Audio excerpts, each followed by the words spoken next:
Benarkan roh akan pulang ke rumah setiap malam Jumat?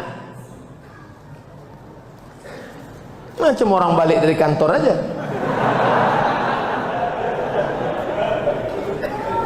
Roh itu tempatnya 3. Buka judul kitabnya Roh. Nama penulisnya Ibnu Qayyim Al-Jauziyah. Yang pertama, letak roh orang baik-baik tempatnya Illiyin. Ruh orang yang jahat-jahat tempatnya Sijjin. Yang ketiga, Allah kuasa mengendalikan ruh. Ruh bisa balik, ruh bisa masuk ke kubur, ruh bisa merasakan azab kubur, ruh bisa menengok orang ziarah. Tapi kita tak tahu kapan dia baliknya, harinya, segala macam. Kalau ada yang mengatakan roh balik hari Jumat, bukan hadis Nabi, tapi pendapat ulama, ijtihad ulama. Tapi pendapat yang kuat bahwa roh itu 3. Pertama, ditempatkan di Illiyin.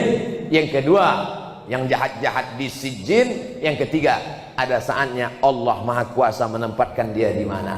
Seandainya nanti tiba-tiba waktu Abdul Somad meninggal, ada jamaah masjid Al-Muslimin kerasukan,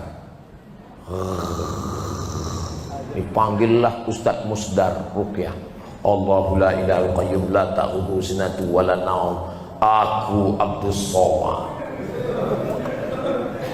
Betul kau nih, kata Ustadz Musdar. Kita sama-sama di Mesir dulu. Betul, jangan tanya lagi. Kalau memang betul, pernah ceramah dulu di Masjid Al-Muslimin? Pernah. Hari apa tuh? Hari Senin malam Selasa tanggal 26 malam 27. Dia, maka itu bukan ruh Abdul Somad, tapi jin qarin. Karena setiap kita yang lahir ini ada jin pendamping yang ikut waktu kita lahir. Jin saya ikut nih, maka ketika saya mati dia tak mati, dia hidup. Dia tahu kemana jadwal-jadwal saya, bisa ditirunya suara saya. Kalau memang betul kau Ustaz Somad, coba ceramah. Assalamualaikum. Dia nih, bukan. Itu bukan roh, karena roh tak bisa dipanggil. Kalau bisalah roh dipanggil, maka bisalah dipanggil roh Nabi Muhammad SAW untuk ditanya mana hadis sahih, mana hadis dhaif, mana hadis palsu. Oleh sebab itu maka jangan mudah dengan nanti datang penipu-penipu yang mengaku bisa memanggil roh si fulan. Emang jelangkung. Jelangkung jelangsik, datang tak juntang, balik tak dijemput, keranjang arang. Yang ketawa berarti udah tua. Anak-anak sekarang mana dia tahu? Dulu kamu zaman-zaman podcast. Tahu juga Ustadz tuh. Enggak, saya tak pernah manggil. Ustadz, sebenarnya berapa kali Nabi Muhammad haji dan umrah? Pindah dari kota Makkah ke kota Madinah Al-Munawwarah. Tahun 1 tak ada, tahun 2 tak ada, tahun 3 tak ada, tahun 4 tak ada, tahun 5 tak ada, tahun 6 mimpi sahabat. Pas paginya, ya Rasulullah, ya malam tadi aku mimpi. Apa mimpimu? Malam tadi aku mimpi kita melihat Nabi bercerita, sahabat pun meyakini. Malam tadi aku mimpi melihat kita tawaf, sa'i dan tahallul. Berarti itu wahyu dari Allah Subhanahu wa taala. Maka kalau begitu mari kita ke Makkah. Mereka pun ramai-ramai menuju Makkah untuk melaksanakan umrah. Tapi sampai di Hudaybiyah. Hudaybiyah ini 22 km sebelum masuk Makkah, dihadang oleh kafir Quraisy, tak jadi masuk. Maka disebut umrah itu umrah tak terlaksana, diqadha tahun ke-7. Maka Nabi umrah 4 kali. Tahun ke-6, tahun ke-7, tahun ke-8 pembebasan kota Makkah, tahun ke-10 saat melaksanakan haji wada. Umrah 4 kali, haji 1 kali. Nah, jadi Bapak Ibu yang mau melaksanakan umrah tahun 2020, kita berangkat bulan Januari, umrah akbar bersama Ustadz Somad, bersama Travel Grand Safa Naudi. Kok ke situ pula perginya Pak Ustadz? Entah, itu yang ditanyanya tadi. Saya umrah setahun sekali aja, tak pernah pergi tiap bulan, sekali, bulan Januari saja. Kenapa Ustadz pilih bulan Januari? Dingin, saya tak tahan panas. Panas menggelutar jantung. Haji Pak Ustaz, haji Nabi sekali aja. Bapak Ibu yang sudah haji jangan pergi haji lagi. Berapa biaya pergi haji? ONH plus 100 juta. Bagus buatkan kelas untuk anak yatim. Assalamualaikum. Waalaikumsalam. Ini kenapa anak yatim banyak betul di panti ini? Tak ada kelas Pak Haji. Berapa biaya buat kelas 1? 100 juta. Buatkan. Duitnya Pak Haji, nanti kita cari. Kasihlah duit itu. Satu kelas 100 juta. Itulah yang akan menolong di hadapan Allah SWT. Bolak-balik pergi ke Makkah. Haji tiap-tiap tahun. Ini tolong anak fakir miskin celananya koyak tak bisa membayar uang sekolah. Maka haji sekali saja, sisanya gunakan untuk menolong orang-orang susah. Setuju? Tak setuju pun tak apa-apa. Tapi tengok aja lah. Ustaz, saya ingin tanya, apa hukumnya jika seorang sudah bercerai masih berdua-duaan dalam kamar?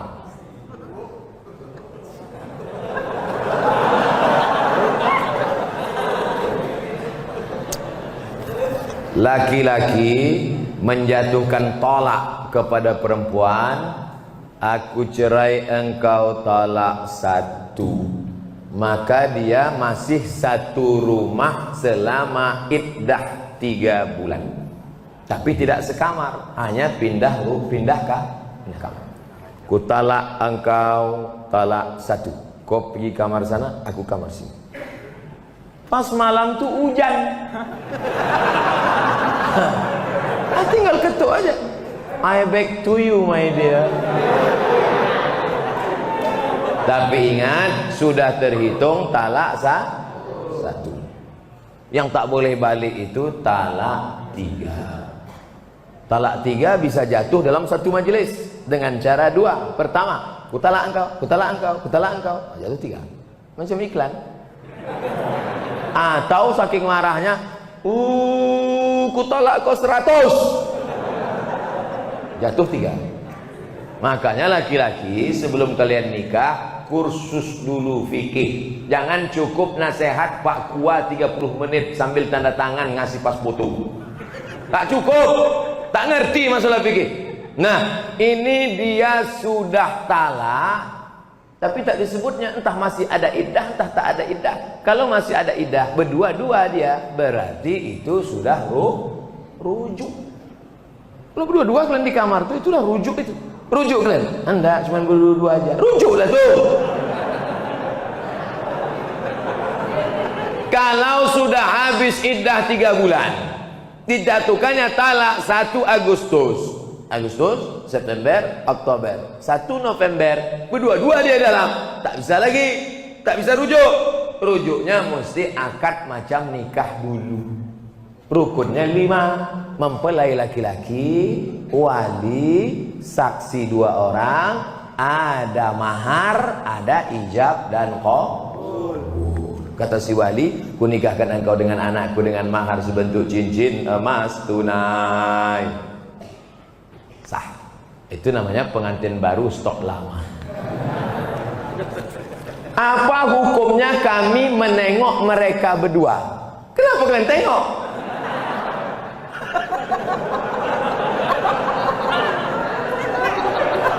Man ra'a minkum mungkaran, siapa di antara kalian menengok kemungkaran, falyughayyirhu biyadihi, robah dengan tangan.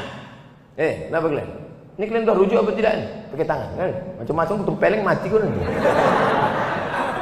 Fa illam yastati, kalau tak sanggup dengan tangan, fa bilisani, dengan lidah. Kalian kenapa berdua-dua nih? Ada iddah atau rujuk atau cemana kalian nih? Kami dah rujuk, Pak. Kenapa tak ngasih tahu? Segan kami, Pak. Tak sanggup dengan lidah, fabi qalbi. Rupanya dia preman, bertatu, anting-antingnya aja sebesar lubang hidung. Tak berani dengan tangan, tak berani dengan lidah. Diam aja lah, macam orang pau.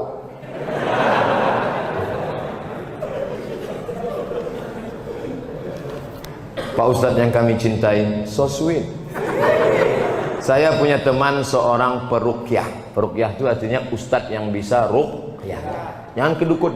Kalau ini diganggu jin, diganggu setan, jangan ke dukun, tapi pergi ke ustadz ruqyah. Kalau untuk Medan Sumatera Utara namanya Ustadz Musdar Bustaman LC, penulis buku ensiklopedia Ruqyah. Cari di internet, Musdar Bustaman LC. Kakak kelas saya waktu di Mesir dulu, jenggotnya segini.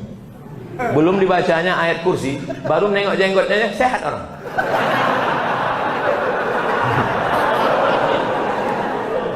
Tak percaya, coba jumpain.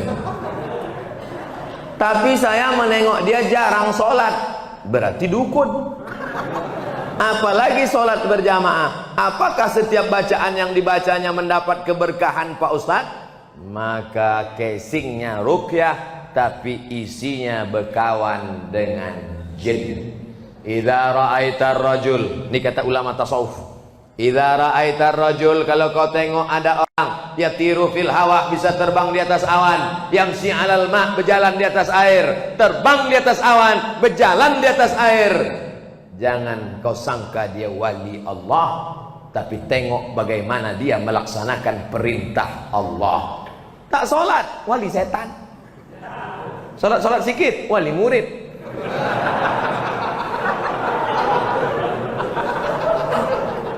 Jangan terpukau karena aneh-anehnya bisa dihilangkannya Pak Ustaz. Hebat dia Pak Ustaz. Datang kami ke tempat dia waktu STNK BPKB kami hilang. Di mana hilangnya? Di kamar. Dipukulnya sekali lantai, ketepak muncul. Siapa yang bawa? Jin. Dia berkawan dengan jin. Oleh sebab itu maka tengoklah istiqomahnya dalam ibadah. Itu standar dalam Islam. Kalau suami menyuruh menandatangani surat, isinya kita tak lagi suami istri, tapi dibuat surat itu yang tahu hanya mereka berdua saja. Apakah itu sah Pak Ustadz? Sah. Sah, jatuh talak. Talak apa namanya? Talak pakai tulisan.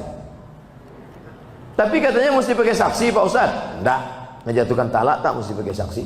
Ini termasuk talak yang jatuh pakai tulisan. Kita tidak lagi suami istri, termasuk talak sorry, jatuh talak satu. Bagaimana talak bisa jatuh? Dua. Yang pertama, sorry, kucerai engkau talak satu, atau ditulisnya. Yang kedua, pakai kiasan, pulanglah engkau ke rumah orang tua. Ibu-ibu, istri-istri, kalau ada suamimu berkata, pulanglah engkau ke rumah orang tuamu, jangan pulang, tanya dulu, apa maksud kau bro? Karena tolak kinayah yang kiasan itu mesti dilihat niatnya. Kalau niatnya niat tolak, maka jatuh tolak. Tapi kalau tak ada niat tolak, enggak. Pulanglah kau. Muak kali aku nengok, pergi kau balik. Abang, apa niat? Enggak ada, nyuruh balik aja. Nah, baliklah. Makanya perempuan itu mesti ngerti. Perempuan jangan mau dibodoh-bodohi. Pulang sana, pergi pulang. Maksud abang pulang apa ini? Enggak, maksudnya pulang liburan aja. Baliklah.